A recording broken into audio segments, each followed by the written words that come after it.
నిన్న జూబ్లీహిల్స్ ఉప ఎన్నికల ప్రచారంలో భాగంగా ముఖ్యమంత్రి రేవంత్ రెడ్డి మా పార్టీ వర్కింగ్ ప్రెసిడెంట్ కేటీఆర్ గారిని ఉద్దేశించి చాలా దుర్మార్గంగా ఆయన మాట్లాడినటువంటి మాటలు మొత్తం తెలంగాణ సమాజమే కాకుండా అందరూ కూడా చూసిరు, దేశమంతా చూసింది, ప్రపంచమంతా కూడా చూసింది. ఒక ముఖ్యమంత్రి స్థాయిలో ఉన్నటువంటి వ్యక్తి తన స్థాయిని మర్చి పూర్తిగా బజారు మనిషిలాగా నిన్న ఆయన మాట్లాడినటువంటి తీరు అందరూ కూడా ముక్త కంఠంతో ఖండిస్తూ ఉన్నారు.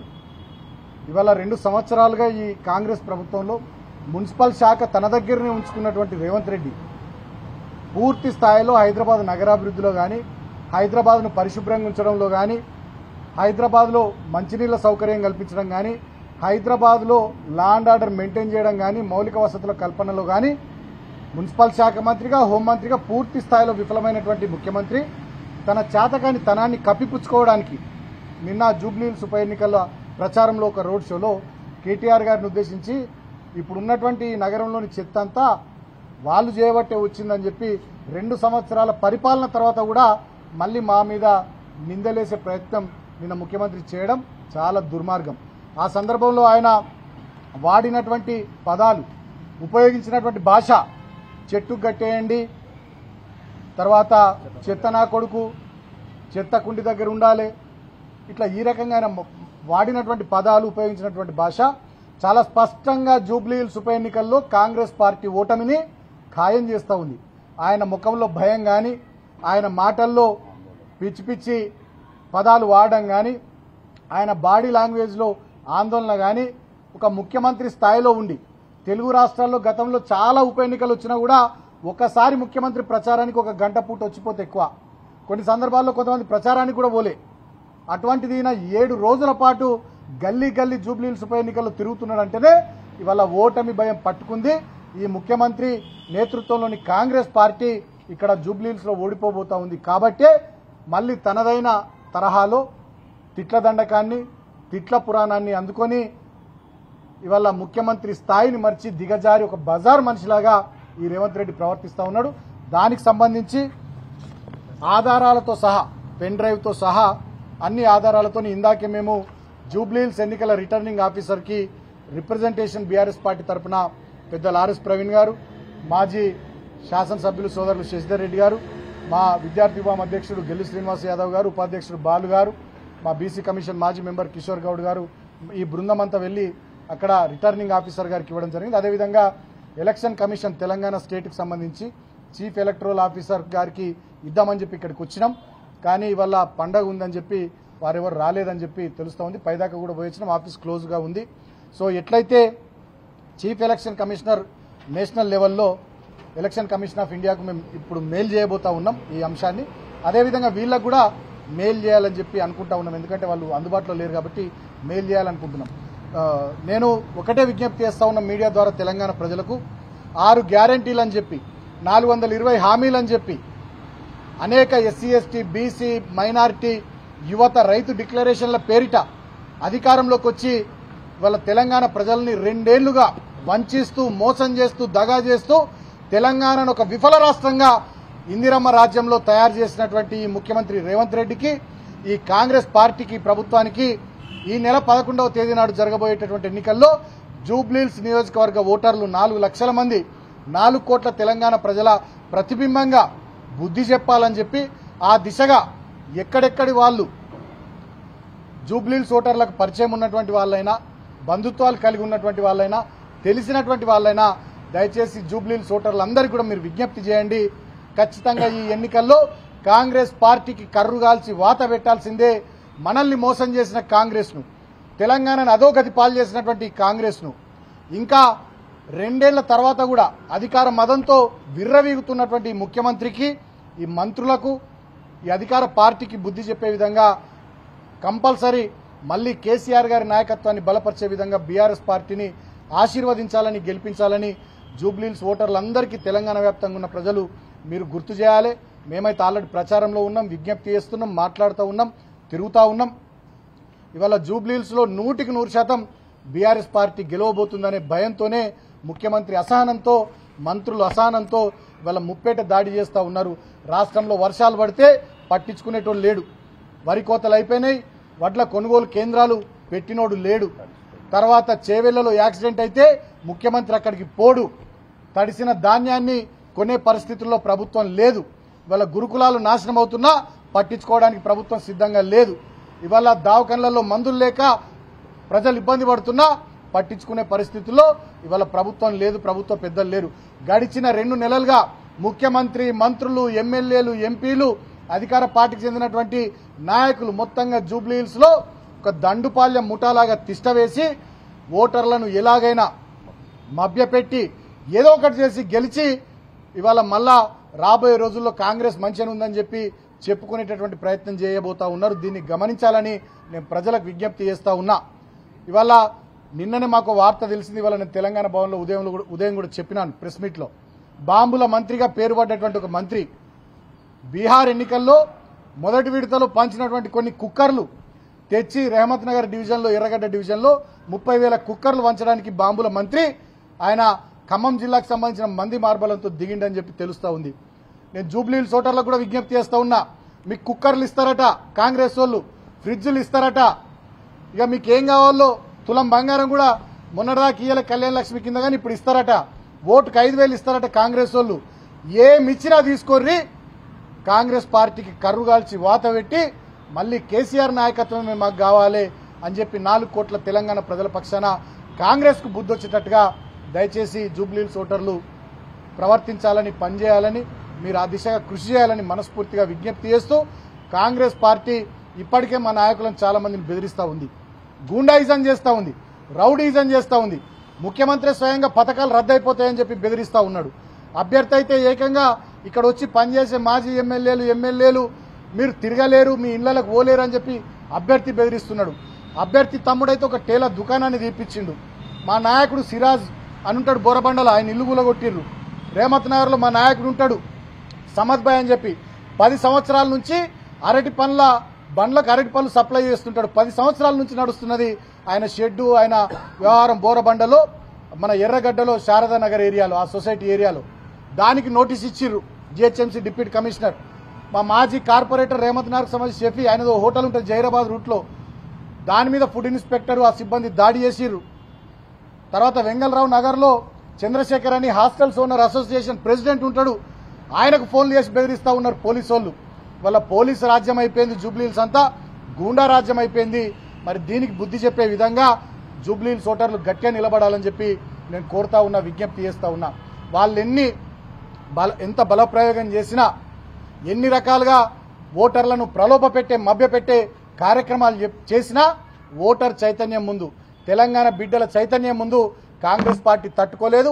మీ మోసాల పరంపర, మీ గోస పరంపర, మీరు చేసిన నష్టాల పరంపర ఈ 2 సంవత్సరాలుగా ఆడబిడ్డల నుంచి మొదలుకొని అడవి బిడ్డల దాకా, రైతు బిడ్డల నుంచి మొదలుకొని గచ్చిబౌలిలోని ఐటీ బిడ్డల దాకా ప్రతి ఒక్కరి కళ్ళల్లో, మనసుల్లో ఆ బాధ ఉన్నది, ఆ కన్నీటి గాథ ఉన్నది.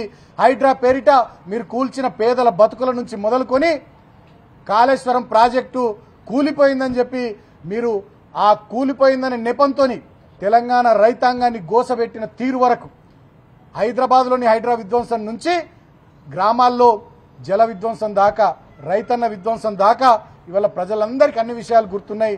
డెఫినెట్గా మీ 2 సంవత్సరాల పరిపాలనకు జూబ్లీహిల్స్ ఉప ఎన్నికల్లో మీకు తప్పకుండా పరాభవం తప్పదని చెప్పి ఈ సందర్భంగా తెలియజేస్తూ, నేను పోలీసులను కూడా కోరుతా ఉన్నా, మీరు మా పార్టీ నాయకులకు ఫోన్లు చేసుడు, మా కార్యకర్తలను బెదిరించుడు, ఫోటోలు తీసుడు, వీడియోలు తీసుడు, మీరు మొత్తం స్వామి భక్తి ప్రదర్శించి రేవంత్ రెడ్డి ఇంకో 20 ఏళ్ళు ముఖ్యమంత్రి ఉంటాడని ఆయనకు తొత్తులుగా మారి, కొంతమంది, నేను అందరిని అనట్లేదు, చాలా మంది సిన్సియర్ ఆఫీసర్లు ఉన్నారు, కొంతమంది ఏ రకంగానైతే ప్రవర్తిస్తున్నారో డెఫినెట్గా మీరు కూడా తగిన మూల్యం చెల్లించుకుంటారు. అధికారం ఎవ్వరికి శాశ్వతం కాదు, ఎవ్వడిక్కడ 100 ఏళ్ళు బతకడానికి రాలే, అధికారం 20-30 ఏళ్ళు చెలాయించడానికి రాలే. మీరు కూడా పారదర్శకంగా, నిజాయితీగా, పద్ధతిగా వ్యవహరించుర్రి. బీఆర్ఎస్ పార్టీ కార్యకర్తలను వేధిస్తే, బీఆర్ఎస్ పార్టీ నాయకులను వేధిస్తే డెఫినెట్గా 4 రోజులు అటో ఇటో, 4 సీట్లు ఎక్కువనో తక్కువనో మళ్ళా కేసీఆర్ ముఖ్యమంత్రి అవుడు ఖాయం. మేము కూడా అన్ని నోటు చేసి పెట్టుకుంటున్నాం, ఎవరిని వదిలిపెట్టాం. మాకు గొడవలు, కేసులు, పోలీస్ స్టేషన్లు, జైలు జీవితాలు, ఇవన్నీ ఉద్యమంలో ఎన్నో చూసినాం. కానీ మీరు అనవసరంగా అధికార పార్టీకి తొత్తులుగా మారకండి. తెలంగాణ పోలీసులకు మంచి పేరుంది, ఆ పేరు ఇప్పటికే రేవంత్ రెడ్డి నాయకత్వంలో నాశనం అయిపోయింది. 2 ఏళ్లలో ఇంకా చెడగొట్టకండి. గతంలో మేము కూడా చాలా ఉప ఎన్నికల్లో పనిచేసినాం, అధికార పార్టీ నాయకుల్లాగా ఆనాడు జబర్దస్త్గా మేము పనిచేయలే.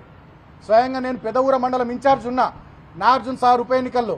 అటువైపు రేవంత్ రెడ్డి గారే ఉన్నారు కాంగ్రెస్ పార్టీ తరఫున. 2 వారాలు పనిచేసినాం.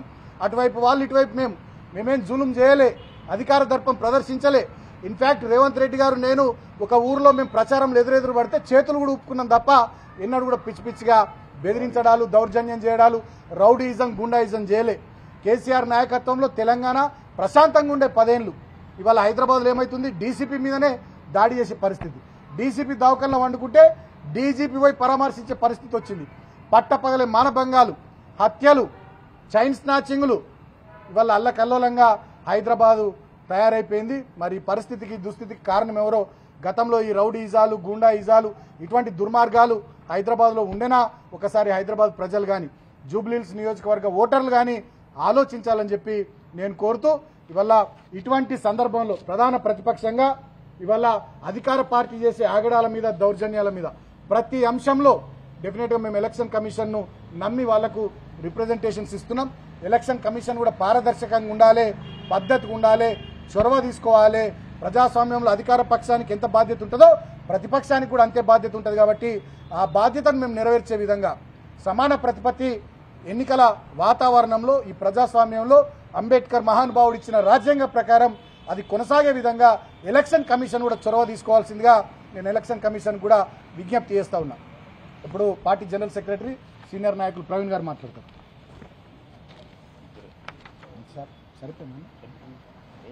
ఈరోజు మరి representation of people's act, model code of conduct, ఈ రెండింటిని సాక్షాత్తు రాష్ట్ర ముఖ్యమంత్రి రేవంత్ రెడ్డి గారే ఉల్లంఘించినందువల్ల ఆయనను ఈ ప్రచారం నుండి బ్యాన్ చేయాలి, నిషేధించాలి, అతని మీద చర్య తీసుకోవాలని చెప్పేసి ఈరోజు రిటర్నింగ్ ఆఫీసర్ షేక్పేట అంటే జూబ్లీహిల్స్ నియోజకవర్గం యొక్క రిటర్నింగ్ ఆఫీసర్కు ఇవాళ మేమందరం కూడా ఫిర్యాదు చేయడం జరిగింది. అదేవిధంగా ఈరోజు మరి చీఫ్ ఎలక్టోరల్ ఆఫీసర్ గారికి కూడా ఫిర్యాదు చేయడానికి వచ్చినాం. ఇవాళ హాలిడే అయినందుకు వారు లేరు. తప్పకుండా ఈ విషయాన్ని రేపు వారికి నివేదిస్తాం. కానీ ఇప్పటికే రేవంత్ రెడ్డి గారిని నిషేధించాల్సింది. కేవలం ఇక్కడ ఒక్క దగ్గరనే కాదు, ఆయన కేటీఆర్ గారిని, కేసీఆర్ గారిని చాలా సందర్భాల్లో కూడా అన్పార్లమెంటరీ లాంగ్వేజ్, ఒక మనుషులు మాట్లాడే భాషలో కాదు, దుర్మార్గమైన భాషలో వారు నిందించడం జరిగింది. మరి అలాంటి భాష వాడడం నేరం అని చెప్పేసి చాలా క్లియర్గా మరి ఎలక్షన్ కమిషన్ గైడ్ లైన్స్ 437/6/ మరి 2023 మోడల్ కోడ్ ఆఫ్ కండక్ట్ ప్రకారం ఏదైనా కూడా స్ట్రిక్ట్లీ ప్రొహిబిటెడ్, అంటే ఇలాంటి మాటలు మాట్లాడడం నిషేధించబడ్డవి అని చెప్పినప్పటికి కూడా ఇప్పటి వరకు కూడా చీఫ్ ఎలక్టోరల్ ఆఫీసర్ గారికి మరి ఈ విషయం దృష్టికి రాకపోవడం అనేది నాకైతే ఆశ్చర్యంగా ఉంది. ఇప్పటికే రిటర్నింగ్ ఆఫీసర్ మరి ఢిల్లీకి ఎలక్షన్ కమిషన్ ఆఫ్ ఇండియా నిర్వాచన్ సదన్కు ఇప్పటికే పంపించాల్సింది, ఇప్పటికే ఆర్డర్ రావాల్సింది. మాకు ఎలక్షన్ కమిషన్ యొక్క ప్రవర్తన మీద కూడా అప్పుడప్పుడు అనుమానాలు వస్తున్నాయి. అప్పుడు కేటీఆర్ గారు, మేము అందరం కలిసి ఇదే చీఫ్ ఎలక్టోరల్ ఆఫీసర్ గారికి దాదాపు 20,000 దొంగ ఓట్ల కుంభకోణం గురించి మేము కంప్లైంట్ ఇస్తే ఇంతవరకు ఒక్క ఓటు కూడా దొంగది అని చెప్పలేకపోయినారు. అంటే మరి ఎలక్షన్ కమిషన్ పారదర్శకంగా ఉందా లేదా అనేది ప్రజలు ఒకసారి గమనించాలి. అదేవిధంగా ఇదే ముఖ్యమంత్రి రేవంత్ రెడ్డి గారు నిన్న ఒక సభలో మాట్లాడుతూ 1400 సంవత్సరాల చరిత్ర ఉన్న ముస్లిం కమ్యూనిటీని కూడా ఘోరంగా మరి కించపరిచే విధంగా మాట్లాడిండు. అది కూడా నేరమే. బిఎన్ఎస్ ప్రకారం మత విశ్వాసాలు, భారత న్యాయ సంహిత ప్రకారం మత విశ్వాసాలను ఏ పౌరుడు కించపరిచినా కూడా అది నేరమే. ఎలక్షన్ కోడ్ సందర్భంగా మోడల్ కోడ్ ఆఫ్ కండక్ట్ అమల్లో ఉన్న సందర్భంలో ఒక మతాన్ని ఉద్దేశించి ఆ ఇస్లాం మతం కాంగ్రెస్ ఉంటేనే ఉంటుంది, కాంగ్రెస్ లేకపోతే ఇస్లాం మతం లేదు అని చెప్పి డైరెక్ట్గా ముఖ్యమంత్రి అన్నారంటే ఈ దేశంలో దాదాపుగా మరి మిలియన్ల మంది, కోట్లాది మంది ముస్లిం సోదరులు ఉన్నారు. వాళ్ళందరి మత విశ్వాసాలను కించపరిచిండు గౌరవ ముఖ్యమంత్రి రేవంత్ రెడ్డి గారు. దీని మీద కూడా అతని మీద వెంటనే చర్య తీసుకొని కనీసం అంటే అతనికి రాబోయే 3 రోజుల నిషేధం విధించాలి. లేకపోతే మాత్రం ఈ దేశంలో ఈ రాష్ట్రంలో మరి శాంతి భద్రతల పరిస్థితి విఘాతమయ్యే పరిస్థితి ఉన్నది, మత కల్లోలాలు వచ్చే పరిస్థితి ఉన్నది. అందుకొరకే ముఖ్యమంత్రి బేషరతుగా క్షమాపణ చెప్పాలి. ఇలాంటి అప్రజాస్వామికమైన భాష, మతాలను కించపరిచే భాష, మత విశ్వాసాలను కించపరిచే భాష, చరిత్రను వక్రీకరించే భాష, వ్యక్తుల పర్సనాలిటీ మీద మరి దారుణంగా మాట్లాడే భాష, ఈ భాష ప్రజాస్వామ్యంలో పనికిరాదు. అలాంటి భాష మాట్లాడే ఏ వ్యక్తిని కూడా, ముఖ్యమంత్రితో సహా ఏ వ్యక్తిని కూడా మరి ఈ ప్రచారంలో తిరగనివ్వకూడదు. అదేవిధంగా ఆయన మీద క్రిమినల్ కేసు రిజిస్టర్ చేసి ఆయన మీద మరి చట్టపరంగా చర్యలు తీసుకోవాలని చెప్పేసి మేము ఈరోజు డిమాండ్ చేస్తున్నాం. అదేవిధంగా हमारे मुसलमान भाइयों को फिर एक बार मैं गुजारिश करता हूं, कल माननीय वजीर आला श्री रेवंत रेड्डी साहब ने एक इलेक्शन के चुनाव के रैली में होली प्रॉफिट के ऊपर बहुत बड़ा इल्जाम लगाया। ये 1400 साल का पुराना ये जो क़ौम है, वो मजहब है, वो मजहब के खिलाफ बहुत बुरी तरह बात किया। वजीर आला रेवंत रेड्डी जी ने कहा कि कांग्रेस है तो मुसलमान है, कांग्रेस है तो मुसलमानों को इज्जत मिल रहा है, अगर कांग्रेस नहीं तो मुसलमानों की इज्जत नहीं मिलता, मुसलमान नहीं करके 1400 साल का इतिहास, 1400 साल का पुराना और इतना हजारों करोड़ों लोगों का कुर्बान के ऊपर जो बना गया, और जितना होली रिलीजन को एक वजीर आला, एक संविधान के ऊपर प्रशासन करने वाला, हुकूमत करने वाला मुख्यमंत्री खुद ये बहुत बड़ा अन्याय किया। इसके ऊपर भी आप लोग सोचना चाहिए करके आप लोगों को गुजारिश करते हुए फिर एक बार तेलंगाना आवाम को फिर एक बार हम सभी लोग बीआरएस के तरफ से धन्यवाद करते हैं। जय तेलंगाना।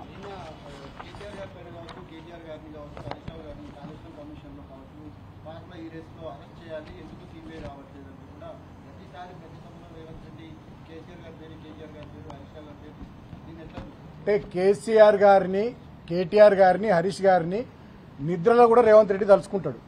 ఆయనకు అధికారం వచ్చింది, 2 ఏళ్లుగా ముఖ్యమంత్రిగా పనిచేస్తున్నాడు. ఆయన చెప్పిన 6 గ్యారంటీలు అమలు చేయమంటే అది శాత కాదు ముఖ్యమంత్రికి. ఆయన ఇచ్చిన 420 హామీలు అమలు చేయమంటే అది శాత కాదు ముఖ్యమంత్రికి. చేవెళ్లలో ఎస్సీ ఎస్టీ డిక్లరేషన్ అన్నారు, సరూర్ నగర్ లో యూత్ డిక్లరేషన్ అన్నారు, వరంగల్లో రైతు డిక్లరేషన్ అన్నారు, కామారెడ్డిలో బీసీ డిక్లరేషన్ అన్నారు. అవి అమలు చేయమంటే శాత కాదు ముఖ్యమంత్రికి. ఎంతసేపటికి 2 ఏళ్ల అధికారం గడిచిన తర్వాత కూడా కేసీఆర్ను తిట్టుడు, కేటీఆర్ను తిట్టుడు, హరీష్ గారిని తిట్టుడు, బీఆర్ఎస్ పార్టీని తిట్టుడు, ఈ తిట్ల దండకంతోని డైవర్షన్ టాక్టిక్స్ తోని పరిపాలన కొనసాగిస్తున్నాడు తప్ప తెలంగాణ ప్రజల సంక్షేమం గాని, తెలంగాణ రాష్ట్ర అభివృద్ధి గాని ఆయనకు ఇష్టమే లేదు. నేను అడుగుతా ఉన్నా, I demand mister Revanth Reddy, నీకు దమ్ముంటే ఈ 2 ఏళ్లలో నువ్వు చేసిన ఒక్క మంచి పని ఏందో చూపెట్టవా? జూబ్లీహిల్స్ ఎన్నికలు ఉన్నాయి. ఇవాళ మా కేటీఆర్ గారు జూబ్లీహిల్స్ నియోజకవర్గ అభివృద్ధికి 6,000 కోట్ల రూపాయల పైచీలకు నిధులు మేము ఇచ్చినామని జూబ్లీహిల్స్ డెవలప్మెంట్ కార్డు రిలీజ్ చేసింది ఇప్పుడు తెలంగాణ భవన్లో. నీకు దమ్ముంటే గాంధీ భవన్లో ప్రెస్ మీట్ పెట్టి రేపు జూబ్లీహిల్స్ నియోజకవర్గానికి 2 ఏళ్లలో నువ్వు చేసిందేందో కేటీఆర్ గారు ఇవాళ ప్రెజెంటేషన్ ఇచ్చినట్టు తెలంగాణ భవన్లో మీరు ప్రెజెంటేషన్ ఇవ్వండి ముఖ్యమంత్రి గారు. అది చేత కాదు. హైదరాబాద్ నగరాభివృద్ధికి మీరు 2 ఏళ్లలో ఏం చేసిరో ఒక ప్రెజెంటేషన్ ఇవ్వండి గాంధీ భవన్లో, ప్రెస్ మీట్ పెట్టి ప్రెస్ వాళ్ళందరినీ పిలిచి దమ్ముంటే. లేకపోతే ఏదైనా మంచి హోటల్లో పెద్ద మనుషులను, హైదరాబాద్లో ఉన్నటువంటి స్టేక్ హోల్డర్స్ను, పెద్ద మనుషులను, ఎన్జిఓ ఆర్గనైజేషన్స్ను అందరిని పిలవండి. పిలిచి హైదరాబాద్ నగరాభివృద్ధికి మీరు చేసిందేందో చెప్పండి, ప్రజల ముందు పెట్టి ఓట్లు అడగండి. అంటే మీకు అది చేత కాదు. ఎందుకంటే మీరు చేసింది ఏంటంటే హైదరాబాద్ నగర అభివృద్ధి కాదు, నువ్వు చేసింది హైదరాబాద్ నగర విధ్వంసం. హైడ్రా తీసుకొచ్చి పేదల ఇండ్లు కూలగొట్టినావు, హైడ్రా తీసుకొచ్చి హైదరాబాద్ రియల్ ఎస్టేట్ను నాశనం చేసినావు. ఇవాళ హోంమంత్రిత్వ శాఖ మీ దగ్గర పెట్టుకుని పట్టపాలు దారి దోపిడీలు, పట్టపాలు దొంగతనాలు, మానభంగాలు, హత్యలు. అరే నిన్న మణికొండలో ఒక ఆంధ్రప్రదేశ్ మాజీ మంత్రి తమ్ముడు గాల్లోకి 3 రౌండ్లు కాల్పులు జరుపుతాడు. నీ పరిధిలో హోంశాఖ ఉంటుంది, నీ పరిధిలో మున్సిపల్ శాఖ ఉంటుంది. బొంబాయికి వెళ్ళి పోలీసులు ముంబైకి వెళ్ళి వచ్చి హైదరాబాద్ నగరం పక్కన 12,000 కోట్ల విలువైన డ్రగ్స్ పట్టుకునేదాకా నీకు సోయలేదు. నువ్వు ముఖ్యమంత్రివి, నువ్వు హోంమంత్రివి. విద్యాశాఖ నీ పరిధిలో ఉంటుంది. ఫీజు రియంబర్స్మెంట్ లేక కాలేజీలు 3 విడతలుగా బందులు ప్రకటించి వాళ్ళు వచ్చి రోడ్ల మీద కూర్చునే పరిస్థితి, విద్యార్థులు వచ్చి రోడ్ల మీద కూర్చునే పరిస్థితి. దానికి ఒక కమిటీ వేసి కాలయాపన చేసుడు తప్ప ఇవాళ నేను అడుగుతా ఉన్న దమ్ముంటే ముఖ్యమంత్రి గారు చెప్పండి. ఒర్రడం కాదు, తిట్టడం కాదు. ఎన్ని రోజులు నడిపిస్తావు ఈ డ్రామాతోని? అయిపోయింది మీది. మీరు అనుకుంటున్నట్టున్నారు ఇంకా నడిచిపోతుంది నాదని. అయిపోయింది మీది. మీ తిట్లు, మీ ఒర్రుడు, మీ అటెన్షన్ డైవర్షన్ టాక్టిక్స్ వీటన్నిటి నుండి జనము తేరుకున్నారు. వాళ్ళ మేలుకున్నారు. ఖచ్చితంగా జూబ్లీహిల్స్లో అది రిజల్ట్ రూపంలో మీకు కనబడుతుంది. నేను ఒకటే డిమాండ్ చేస్తున్నా ముఖ్యమంత్రిని, ఇవాళ మా కేటీఆర్ గారు పవర్ పాయింట్ ప్రెజెంటేషన్ ఇచ్చారు. Jubilee Hills development card progress report release చేసిన 10 ఏళ్లలో 6,000 కోట్ల పైచిలకు నిధులు మేము ఇచ్చినామని. మీరు ఈ 2 ఏళ్లలో మీరేం ఇచ్చిర్రో, హైదరాబాద్ నగరాభివృద్ధికి మీరేం చేసిరో మీకు దమ్ముంటే మీరు పెట్టండి, మీ గాంధీ భవన్లో పెట్టండి. పోటీ ఉంటే తిట్లలో కాదు కదా, పోటీ ఉంటే పనిలో ఉండాలి. కేటీఆర్ గారు హైదరాబాద్ను మున్సిపల్ శాఖ మంత్రిగా బ్రహ్మాండంగా అభివృద్ధి చేసిండు.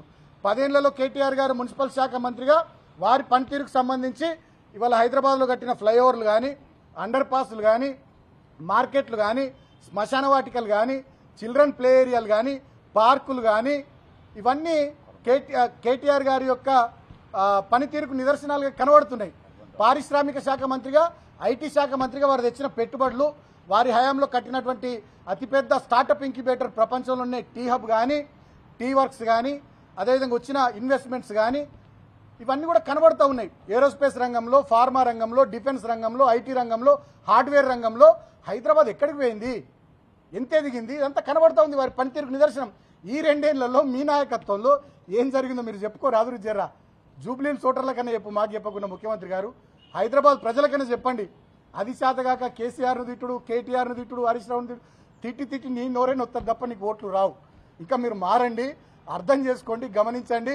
మీరు ఇంకా పాత పీసీసీ ప్రెసిడెంటు, పాత ప్రతిపక్ష నాయకుడు అనే ఆ ధోరణిలో ఉన్నట్టున్నారు. అది మర్చిపోండి. మీరు ముఖ్యమంత్రి అయి 2 ఏళ్ళు అవుతా ఉంది. డిసెంబర్ 9 వస్తే 2 ఏళ్ళు అవుతుంది మీరు ముఖ్యమంత్రి అయి. ఇప్పుడు మీరు మాట్లాడాల్సింది కేసీఆర్ కట్టిన కాళేశ్వరం గురించి కాదు, కేటీఆర్ చేసిన హైదరాబాద్ నగరాభివృద్ధి గురించి కాదు, హరీష్ రావు గారు ఇరిగేషన్ మినిస్టర్గా, ఆరోగ్య శాఖ మంత్రిగా ఆయన పనిచేసిన దాని మీద కాదు. ఈ 2 ఏళ్లలో మీరేం చేశారో దాని మీద మాట్లాడుర్రి. ప్రజలు అది గమనిస్తున్నారు.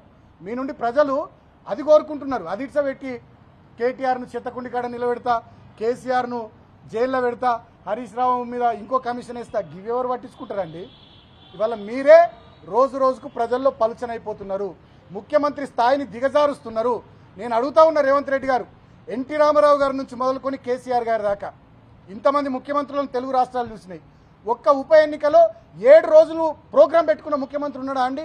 ఒక్క అసెంబ్లీ ఉప ఎన్నికలో 7 రోజులు తిరిగిన ముఖ్యమంత్రి ఉన్నాడా? అంటే అంత పని లేదా మీకు ముఖ్యమంత్రి గారు? అంత తీరిగ్గున్నారా, లేకుంటే బాగా భయం అవుతుందా? ఏదన్నా ఒకటి ఉండాలి ఈ రెండిట్లల్లో. కాబట్టి ఇకనైనా మారండి, పద్ధతి మార్చుకోండి అని నేను ముఖ్యమంత్రి రేవంత్ రెడ్డికి హితవు పలుకుతా ఉన్నా నేను. Thank you.